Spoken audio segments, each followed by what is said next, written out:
Hello दोस्तों। मेरी बेटी पैदा हुई तो मेरे जीवन की सबसे बड़ी खुशी मेरे सामने थी, लेकिन उसी पल मेरी दुनिया जैसे बिखरने लगी थी, क्योंकि मेरे पति अनिल के चेहरे पर वह खुशी नहीं थी जिसकी मैं उम्मीद कर रही थी। उनकी आंखों में एक अजीब सा संदेह था जो मुझे भीतर तक डरा रहा था। मैंने सोचा शायद वह बेटे की उम्मीद कर रहे थे और अचानक बेटी होने की खबर से परेशान है। मैं उन्हें समझाना चाहती थी कि बच्चा चाहे बेटा हो या बेटी, वह हमारी ज़िंदगी का सबसे खूबसूरत हिस्सा होता है, लेकिन मुझे अंदाज़ा भी नहीं था कि आने वाले दिनों में मेरी ज़िंदगी ऐसा मोड़ लेने वाली है जिसकी मैंने कभी कल्पना भी नहीं की थी। जब मेरी बेटी सिर्फ कुछ दिनों की थी, तब अनिल ने ऐसी बात कही जिसने मेरे पैरों तले ज़मीन खिसका दी। उन्होंने कहा कि उन्हें कुछ बात समझ नहीं आ रही हैं और वे कुछ सच्चाइयों की पुष्टि करना चाहते हैं। मैं हैरान थी, क्योंकि मैंने हमेशा उन्हें अपना सब कुछ माना था। मुझे लगा समय के साथ उनकी गलतफहमी दूर हो जाएगी, लेकिन बात इतनी बढ़ गई कि आखिरकार हमें एक ऐसा कदम उठाना पड़ा जिसने हमारी पूरी ज़िंदगी बदल दी। जब रिपोर्ट मेरे हाथ में आई तो मुझे लगा जैसे मेरी सांसें रुक गई हों। मेरी आंखों के सामने सब धुंधला पड़ने लगा था। मैं उस कागज़ को बार-बार देख रही थी और समझ नहीं पा रही थी कि जो लिखा हुआ है कैसे संभव हो सकता है। ये मेरी ज़िंदगी की सबसे बड़ी पहेली थी, क्योंकि मैं अपने बारे में सच जानती थी और फिर भी सामने मौजूद तथ्य किसी और कहानी की ओर इशारा कर रहे थे। मैं खुद से बार-बार यही कह रही थी, कहीं न कहीं कोई बहुत बड़ी गलती हुई है। मेरा नाम प्रिया है और मेरी शादी अनिल से हुई थी। हमारी शादी किसी साधारण रिश्ते का परिणाम नहीं थी, बल्कि एक लंबे संघर्ष और गहरी मोहब्बत की मंजिल थी। हम दोनों की मुलाकात यूनिवर्सिटी में हुई थी। शुरुआत में हम सिर्फ दोस्त थे, लेकिन धीरे-धीरे यह दोस्ती रिश्ते में बदल गई, जिसके बिना हम एक दूसरे की ज़िंदगी की कल्पना भी नहीं कर सकते थे। हम घंटों बातें करते थे, अपने सपनों के बारे में सोचते थे और भविष्य की योजना बनाते थे। मुझे लगता था कि दुनिया चाहे हमारे खिलाफ हो जाए, लेकिन अनिल हमेशा मेरा साथ देंगे। जब हमारे घरवालों को हमारे रिश्ते के बारे में पता चला, तो बहुत विरोध हुआ। मेरा परिवार आधुनिक सोच वाला था, जबकि अनिल का परिवार काफ़ी परंपरागत था। दोनों परिवारों को लगता था कि रिश्ता ज़्यादा दिनों तक नहीं चलेगा, लेकिन हम दोनों ने अपने फैसले पर अड़िग थे। अनिल ने अपने परिवार को मनाने के लिए हर संभव कोशिश की। एक समय ऐसा भी आया जब तनाव इतना बढ़ गया कि पूरे परिवार में हंगामा मच गया। उस दौर में मैंने पहली बार महसूस किया कि प्यार सिर्फ खुशियों का नाम नहीं, बल्कि त्याग और संघर्ष का दूसरा नाम भी है। आखिरकार बहुत कोशिशों के बाद हमारे परिवार शादी के लिए तैयार हुए। हालाँकि ये मंजूरी पूरी खुशी से नहीं मिली, बल्कि हमारी जिद और हमारे रिश्ते की मजबूती के आगे सबको झुकना पड़ा था। शादी के दिन मुझे लगा था कि अब सारी परेशानियाँ खत्म हो जाएँगी और मैं उस इंसान के साथ अपनी नई ज़िंदगी शुरू करूँगी जिसे मैंने दिल से चाहा था। लेकिन शादी के बाद मुझे धीरे-धीरे समझ एहसास हुआ कि असली परीक्षा अब शुरू हुई है। मेरे मायके का माहौल बिल्कुल अलग था। वहाँ मुझे अपनी बात कहने की पूरी आज़ादी थी, लेकिन ससुराल में हर चीज़ के अपने नियम थे। मैंने सोचा कि नए माहौल में ढलना ही समझदारी है। इसलिए मैंने खुद को बदलना शुरू कर दिया। मैंने अपनी आदतें बदली, अपना रहन-सहन बदला और यहाँ तक कि अपनी पसंद-नापसंद को भी पीछे छोड़ दिया। मैं चाहती थी कि मेरे नए परिवार को कभी यह महसूस न हो कि मैं उनके घर में खुद को अलग समझती हूँ, लेकिन मेरी कोशिशों के बावजूद मुझे अपनापन नहीं मिला, जिसकी मुझे उम्मीद थी। मेरी सास शुरू से ही मुझे पसंद नहीं करती थी। उन्हें लगता था कि मैंने उनके बेटे को उनसे दूर कर दिया है। वे अक्सर ऐसी बात कह देती थी जिनसे मुझे बहुत दुःख होता था। मैं चुप रहती थी, क्योंकि अनिल हमेशा कहते थे कि घर में शांति बनाए रखने के लिए कुछ बातें नज़रअंदाज करनी पड़ती हैं। शुरुआत में मैंने यही किया। मुझे विश्वास था कि समय के साथ सब ठीक हो जाएगा, लेकिन समय बीतता गया और हालात बदलने के बजाय और कठिन होते गए। घर के लगभग सारे काम मेरी जिम्मेदारी बन गए। सुबह सबसे पहले उठना और रात सबसे आखिर में सोना मेरी दिनचर्या बन गई थी। मैं शिकायत नहीं करती थी, क्योंकि मुझे लगता था कि परिवार का हिस्सा बनने के लिए कुछ त्याग जरूरी होते हैं। लेकिन कई बार जब मैं थक कर बैठती तो महसूस होता कि मेरी कोशिशों को कोई देख ही नहीं रहा। मेरी ननद का व्यवहार मेरे प्रति अच्छा था। वह कई बार मेरा पक्ष लेने की कोशिश करते, लेकिन उसकी बात भी ज़्यादा देर तक नहीं सुनी जाती थी। ऐसे में मैं और ज़्यादा अकेला महसूस करने लगी थी। सबसे ज़्यादा तकलीफ़ मुझे तब होती थी जब अनिल मेरे मन की बात समझने के बजाय हर बार यही कहते थे कि मुझे थोड़ा और धैर्य रखना चाहिए। मैं उनसे बहस नहीं करती थी, क्योंकि मैं उनसे प्यार करती थी। लेकिन दिल के किसी कोने में यह सवाल ज़रूर उठता था कि क्या प्यार का मतलब हमेशा सिर्फ़ एक तरफ से समझौता करना होता है? शादी के कुछ महीनों बाद ही मैंने महसूस किया कि हमारे रिश्ते में पहले जैसी गर्मजोशी नहीं रही। अनिल पहले की तरह हर बात साझा नहीं करते थे। वे अपने परिवार और मेरे बीच संतुलन बनाने की कोशिश करते थे, लेकिन अक्सर ये संतुलन मेरे हिस्से की खुशियाँ कम कर देता था। मैं फिर भी उम्मीद नहीं छोड़ती थी। मुझे लगता था एक दिन सब ठीक हो जाएगा। समय गुजरता गया और शादी के 3 साल बाद भी हमारी कोई संतान नहीं हुई।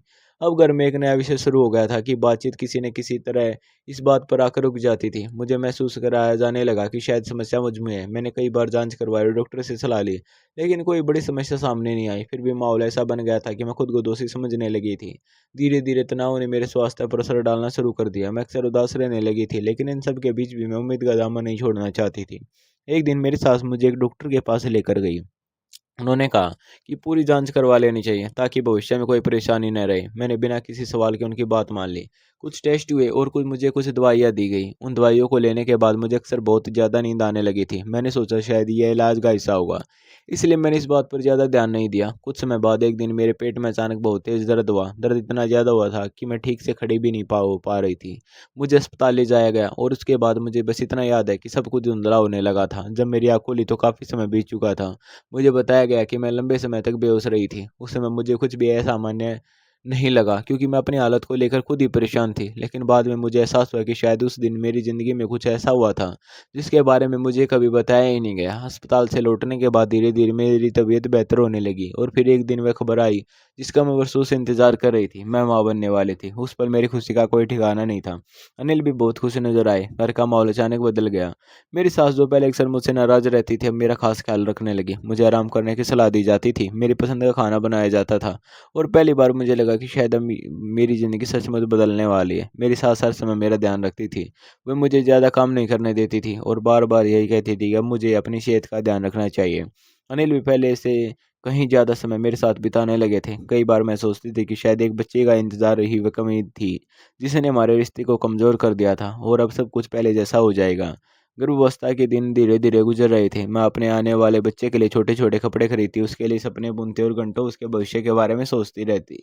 मुझे इस बात से कोई फ़र्क नहीं पड़ता था कि बेटा हुआ या बेटी, मेरे लिए वह मेरी ज़िंदगी का सबसे अनमोल हिस्सा था।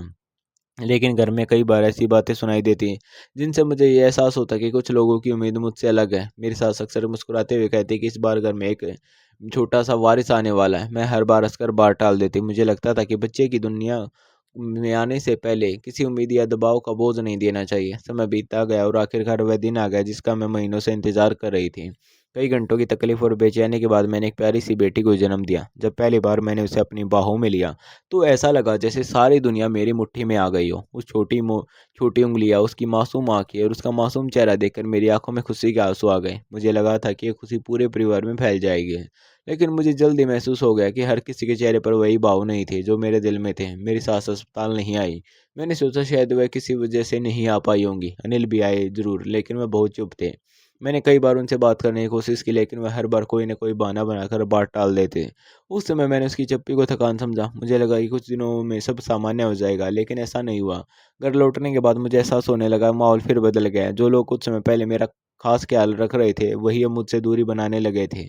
मेरी सास का व्यवहार फिर पहले जैसा होने लगा था। मैं समझ नहीं पा रही थी आखिर अचानक ऐसा क्या बदल गया। मेरी बेटी अभी बहुत छोटी थी और मैं अपना सारा समय उसकी देखभाल में बिताती थी। उसकी मुस्कान मेरी सारी परेशानियां भुला देती थी। लेकिन एक दिन ऐसा आया जिसने मेरी ज़िंदगी की दिशा ही बदल दी।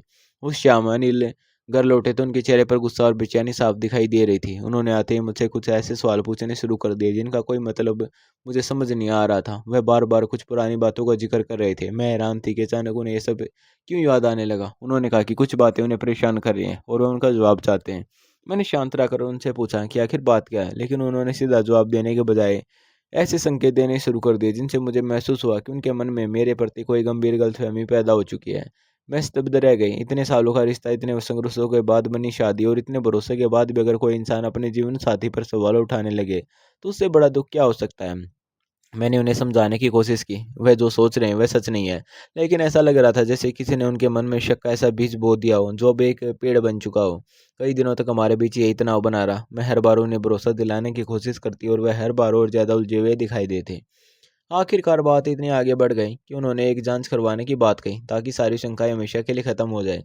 मुझे अपने सच पर पूरा भरोसा था, इसलिए मैंने बिना झिझक के हम हामी भर दी। मुझे लगा जो एक बार सब स्पष्ट हो जाएगा तो हमारा रिश्ता पहले से भी ज़्यादा मजबूत हो जाएगा। लेकिन मुझे क्या पता था कि किस्मत मेरे लिए कुछ और ही लिख चुकी है। जिस दिन रिपोर्ट आने वाली थी उस दिन मेरा दिल बहुत तेज धड़क रहा था। मैं बार बार खुद को समझा रही थी कि डरने की कोई बात नहीं है, क्योंकि सच मेरे साथ है। अस्पताल के उस कमरे में बैठे हुए मुझे अपने पिछले कई साल याद आ रहे थे। मैंने अनिल के लिए कितना कुछ छोड़ा था, अपने परिवार से दूरी सहन की थी, अपने सपने को पीछे रखा था, हर मुश्किल में उनका साथ दिया था। मुझे पूरा विश्वास था कि कुछ ही देर में ये सब खत्म हो जाएगा और हम फिर से एक सामान्य परिवार की तरह जी सकेंगे। लेकिन जब रिपोर्ट हमारे सामने रखी गई तो जैसे समय रुक गया। मैं कुछ क्षणों तक उस कागज़ को देखती रह गई। मुझे अपनी अपनी आंखों पर विश्वास नहीं हो रहा था। जो जानकारी उसमें थी वह मेरी समझ से पूरी तरह बाहर थी। मुझे लगा जरूर कहीं कोई गलती हुई है। मैंने दोबारा देखा, फिर तीसरी बार देखा, लेकिन नतीजा वही था। मेरा सिर घूमने लगा। मुझे ऐसा महसूस हुआ जैसे मेरे आसपास की सारी आवाज़ें अचानक मेरे दूर चली गई हों। मैं खुद से बार-बार यही कह रही थी कि ये सच नहीं हो सकता है, ये किसी गलतफ़हमी का नतीजा है, लेकिन वहाँ मौजूद हर व्यक्ति उस रिपोर्ट को अंतिम सच की तरह देख रहा था। अनिल की आंखों में निराशा थी, दर्द था, गुस्सा था और सबसे ज़्यादा वह भरोसा टूटने का एहसास था जिसे शब्दों में बयान करना मुश्किल था। मैं उन्हें देख रही थी और सोच रही थी आखिर मैं कैसे साबित करूँ? मैं खुद भी उतनी ही हैरान हूँ जितनी वह हैं। मेरे पास कोई जवाब नहीं था क्योंकि ये सवाल मेरे लिए भी उतना ही बड़ा रहस्य था। उस दिन मुझे पहली बार महसूस हुआ कि कभी-कभी इंसान सच बोल रहा होता है, लेकिन परिस्थितियाँ उसके खिलाफ खड़ी हो जाती हैं। मैं अपने जीवन की सबसे बड़ी पहेली के सामने खड़ी थी और मुझे समझ नहीं आ रहा था कि इसका जवाब आखिर कहाँ मिलेगा। तभी मुझे उन घटनाओं की याद आने लगी जो पिछले कुछ वर्षों में हुई थी और जिन पर मैंने कभी गंभीरता से ध्यान नहीं दिया था। मुझे अस्पताल याद आया जहाँ मैं अचानक बेहोश हो गई थी। मुझे वे दवाइयाँ याद आई जिन्हें खाने के बाद मुझे लगातार नींद आती थी। मुझे अपनी सास का अचानक बदलता व्यवहार याद आया। उस दिन अस्पताल से लौटने के बाद मेरी दुनिया जैसे थम सी गई थी। मैं अपनी छोटी सी बेटी को सीने से लगाए घंटों बैठी रहती और सोचती रहती आखिर ये सब कैसे हो सकता है। एक तरफ वह रिपोर्ट थी जिसने मेरे वैवाहिक जीवन को बिखेर दिया था और दूसरी तरफ मेरा अपना सच था जिस पर मुझे पूरा विश्वास था। मैं जानती थी कि मैंने कभी कोई ऐसा कदम नहीं उठाया था जिससे मेरे चरित्र या मेरे रिश्ते पर सवाल खड़ा हो। फिर आखिर वह ये विरोधाभास पैदा कैसे हुआ? मेरे पास इस सवाल का कोई जवाब नहीं था। अनिल मुझसे दूर हो चुके थे। उनके शब्दों में पहले जैसी नरमी नहीं थी। उनकी आंखों में पहले जैसा भरोसा नहीं था। वह हर बात को उस रिपोर्ट के नज़रिए से देख रहे थे और मैं हर बात को अपने सच के नज़रिए से। ये दूरी हमारे बीच एक ऐसी दीवार बन चुकी थी जिसे पार करना अब लगभग नामुमकिन लग रहा था। कुछ दिनों बाद मैं अपनी बेटी को लेकर मायके आ गई। मैंने सोचा था कि शायद यहाँ आकर मुझे थोड़ा सुकून मिलेगा, लेकिन किस्मत ने जैसे मेरे लिए मुश्किलों की एक लंबी कतार लगा रखी थी। माँ भी मुझसे नाराज रहने लगी थी। उन्हें लगता था कि अगर मैंने शुरू से उनकी बात मानी होती तो शायद आज मेरी ज़िंदगी ऐसी ना होती। मैं उनकी नाराज़गी समझ सकती थी, लेकिन मेरे अंदर इतना दर्द भरा हुआ था कि अब किसी को कुछ समझाने की ताकत नहीं बची थी। मैं बस अपनी बेटी को देखकर खुद को संभाल लेती थी। उसकी मासूम मुस्कान मुझे हर बार जीने की एक नई वजह दे देती थी। समय धीरे-धीरे गुजर रहा था, लेकिन मेरे मन के अंदर सवाल वहीं के वहीं थे। कई रात ऐसी गुजरती जब मुझे नींद नहीं आती थी। मैं पुराने दिनों के बारे में सोचती रहती। मुझे वह अस्पताल याद आता जहाँ अचानक मेरे पेट में तेज़ दर्द उठा था। मुझे वह लंबी बेहोशी याद आती। मुझे वह समय याद आता जब मेरी सास का व्यवहार अचानक बदल गया था। जितना मैं इन बातों को जोड़ने की कोशिश करती उतनी ही मुझे लगता कि कहीं न कहीं कोई ऐसी कड़ी है जो अभी मेरी नज़रों से छिपी हुई है। इसी बीच एक दिन अनिल मेरे घर आए। माँ ने मुझे बताया कि वह मुझसे मिलना चाहते हैं। पहले तो मेरा मन नहीं हुआ, लेकिन फिर मैंने सोचा कि शायद किसी अधूरी बात का जवाब मिल जाए। मैं बाहर हॉल में पहुँची तो देखा कि अनिल पहले से कहीं ज़्यादा थके हुए और परेशान नज़र आ रहे थे। उनकी आँखों में पछतावा साफ दिखाई दे रहा था। कुछ क्षणों तक कमरे में खामोशी रही, फिर उन्होंने धीमी आवाज़ में कहा कि उन्हें मुझसे एक ज़रूरी बात करनी है। मैंने बिना कुछ कहे उनकी तरफ देखा। वह कुछ पल चुप रहे, फिर बोले कि उन्हें एक ऐसी सच्चाई पता चली है, जिसने उनकी पूरी सोच बदल दी है। मैंने उनकी बात ध्यान से सुननी शुरू की। अनिल ने बताया कि हाल ही में वे उसी डॉक्टर से मिले थे, जिसके क्लिनिक में हमारी जाँच हुई थी। वहाँ उन्हें कुछ ऐसी जानकारी मिली जिसने उन्हें अंदर तक हिला दिया। डॉक्टर ने उन्हें बताया कि कई साल पहले जब मुझे तेज़ दर्द के कारण अस्पताल लाया गया था और मैं लंबे समय तक बेहोश रही थी, तब मेरी जानकारी के बिना कुछ मेडिकल प्रक्रियाएं की गई थी। ये सब सुनकर मैं स्तब्ध रह गई। मुझे लगा जैसे मेरे पैरों तले ज़मीन खिसक रही है। अनिल ने आगे बताया कि उस समय उसकी माँ ने डॉक्टर से संपर्क किया था। उन्हें बहुत ही जल्दी पोता या पोती देखने की इच्छा थी और इसी जल्दबाजी में कुछ ऐसे फैसले लिए गए जिनकी जानकारी न मुझे दी गई और न ही अनिल को। डॉक्टर ने स्वीकार किया था कि जो कुछ हुआ वह पूरी पारदर्शिता के साथ नहीं हुआ था। मैं वाक बैठी उनकी बातें सुन रही थी। मेरे मन में वर्षों से घूम रहे सवाल अब धीरे-धीरे दूसरे से जुड़ने लगे थे। मुझे समझ आने लगा था कि आखिर मेरी ज़िंदगी में इतने सारे अनजाने मोड़ क्यों आए। मुझे वह दवाइयाँ याद आई, मुझे अपनी बेहोशी याद आई, मुझे वह अचानक बदला हुआ व्यवहार याद आया और अब मुझे लग रहा था कि शायद उन सब के पीछे यही रहस्य छिपा हुआ था। अनिल की आवाज़ काँप रही थी। उन्होंने कहा कि उन्हें अब एहसास हो रहा है कि उन्होंने मेरे साथ कितना बड़ा अन्याय किया। उन्होंने माना कि उन्हें मुझ पर भरोसा करना चाहिए था। उन्हें मेरी बात सुननी चाहिए थी, लेकिन वे परिस्थितियाँ और दूसरों की बातों में उलझ गए थे और सच को समझने से पहले ही फैसला कर बैठे। उनकी आंखों में आंसू थे। शायद पहली बार उन्हें अपनी गलती का पूरा एहसास हुआ हो। उन्होंने कहा कि वह मुझे और अब हमारी बेटी को वापस घर ले जाना चाहते हैं। उन्होंने कहा कि अब उन्हें पूरी सच्चाई पता चल चुकी है और वे सब कुछ ठीक करना चाहते हैं। उनकी बातें सुनकर मेरे मन में कई भाव एक साथ उठे। एक तरफ वह इंसान था जिसने जिससे मैंने कभी बहुत प्यार किया था। दूसरी तरफ वही इंसान था जिसने मेरे सबसे कठिन समय में मुझ पर भरोसा नहीं किया। मैं समझ सकती थी कि उन्हें पछतावा है, लेकिन जो घाव मुझे मिले थे वे इतने गहरे थे कि सिर्फ माफ़ी से भर नहीं सकते थे। मैंने कुछ देर चुप रहकर उनकी बात सुनी, फिर मैंने उनसे सवाल पूछा कि अगर कल फिर कोई नई गलतफ़हमी पैदा हो जाए, तो क्या होगा? अगर फिर कोई आपके मन में मेरे बारे में सवाल खड़े कर दें, तो क्या आप एक बार फिर मुझ पर भरोसा करने के बजाय दूसरों की बातों पर विश्वास करेंगे? अनिल के पास इस सवाल का कोई जवाब नहीं था। उन्होंने सिर झुका लिया। मैंने पहली बार महसूस किया कि कभी-कभी रिश्ते सिर्फ प्यार से नहीं चलते। रिश्तों को विश्वास भी चाहिए होता है, और जब वही टूट जाए तो उसे दोबारा जोड़ना बहुत मुश्किल हो जाता है। मैंने उनसे कहा कि मैं उनकी भावनाओं का सम्मान करती हूँ, लेकिन मैं फिर से उसी माहौल में वापस नहीं जाना चाहती जहाँ मुझे हर दिन खुद को साबित करना पड़े। मैंने अपनी पूरी ज़िंदगी किसी अदालत की तरह नहीं जीनी चाहिए, जहाँ हर बार मुझे अपनी सच्चाई के सबूत देने पड़े। मेरी बेटी को भी एक ऐसे वातावरण की ज़रूरत थी जहाँ सम्मान हो, भरोसा और मानसिक शांति हो। मैं नहीं चाहती थी कि वह बड़े होकर वही सब देखे जो मैंने वर्षों तक सहा था। मेरी बात सुनकर अनिल की आंखें भर आई। उन्हें शायद एहसास हो गया था कि कुछ फैसले ऐसे होते हैं जिनके परिणाम हमेशा के लिए ज़िंदगी बदल देते हैं। उन्होंने एक बार फिर माफ़ी मांगी, लेकिन इस बार उनकी आवाज़ में कोई सफाई नहीं थी, सिर्फ पछतावा था। मैं भी भावुक हो गई, लेकिन मैंने अपने फैसले पर कायम रहने का निश्चय कर लिया था, क्योंकि कई बार इंसान को अपने दिल की नहीं बल्कि अपने आत्मसम्मान की सुननी पड़ती है। उस दिन जब अनिल वहाँ से लौटे तो मुझे उनके लिए दुःख ज़रूर हुआ, लेकिन पहली बार मुझे अपने लिए भी दया नहीं बल्कि उनके सम्मान महसूस हुआ। मुझे लगा कि मैंने आखिरकार अपने लिए एक फ़ैसला लिया, ऐसा फ़ैसला जो आसान नहीं था, लेकिन शायद सही था। मुझे नहीं पता था कि आने वाले दिनों में ज़िंदगी मेरे लिए क्या लेकर आने वाले, लेकिन इतना ज़रूर जानती थी कि अब मैं डर कर नहीं जीऊँगी। अब मैं अपने और अपनी बेटी के भविष्य के लिए खड़ी रहूँगी, और शायद यही मेरी ज़िंदगी की नई शुरुआत थी। अनिल के जाने के बाद मैं काफ़ी देर तक खिड़की के पास बैठी रही। बाहर शाम ढल रही थी, और आसमान में फैली हल्की लालिमा मुझे यह एहसास दिला रही थी कि हर दिन का अंत एक नई सुबह की शुरुआत भी होता है।